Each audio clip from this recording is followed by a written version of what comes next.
Bonne réponse. Microferme, meilleure réponse encore. On va essayer de trouver d'autres trucs.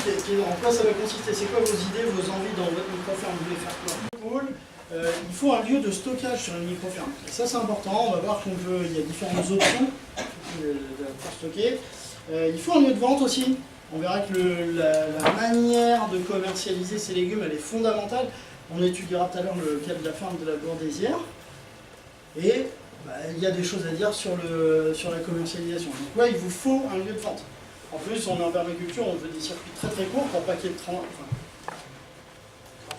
transport entre guillemets, parce qu'il y a toujours du transport, les gens viennent chez vous. Mais enfin, l'idée c'est quand même de taper la clientèle la plus proche possible.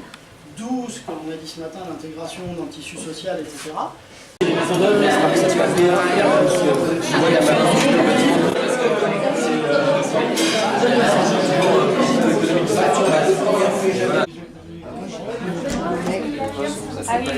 Forcément, faire d'autoconstruction, il a fallu que j'investisse dans du matos.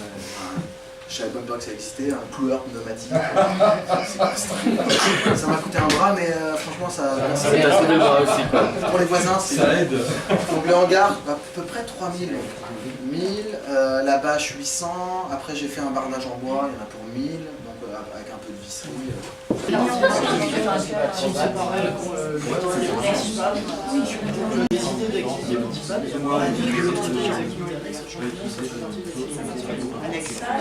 Et c'est aussi intéressant, il y a des talents non exploités ou sous-exploités. Voilà, parmi les collaborateurs, les bouffeurs, les associés. Et enfin, l'excès de stock. Des stocks lorsqu'ils sont immobiles, c'est-à-dire lorsqu'ils ne sont pas utilisés, lorsque ça tourne pas. Parce qu'un stock qui n'a pas d'utilisation, là, finalement, c'est un coût. Donc leur postulat de départ était très clair dans leur aventure à tous les deux.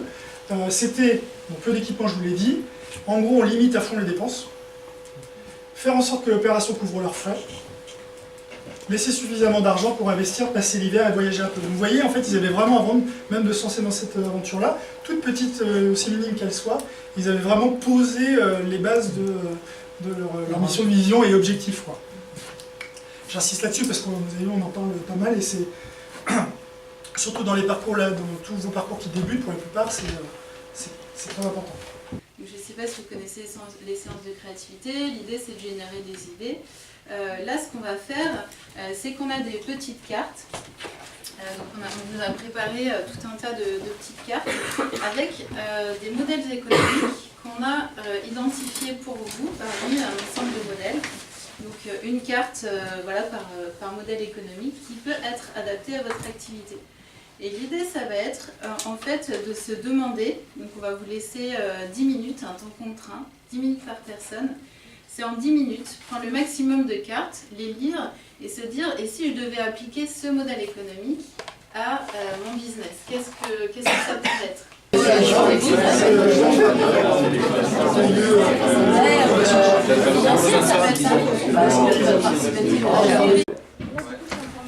Jardin Ressources, super bon en formation parce que c'est techniquement approprié et en plus de ça, ça donne envie d'aller vers des choses qui nous font du bien à nous et ce partage-là communautaire est très intéressant. Voilà, je vous remercie beaucoup, à bientôt.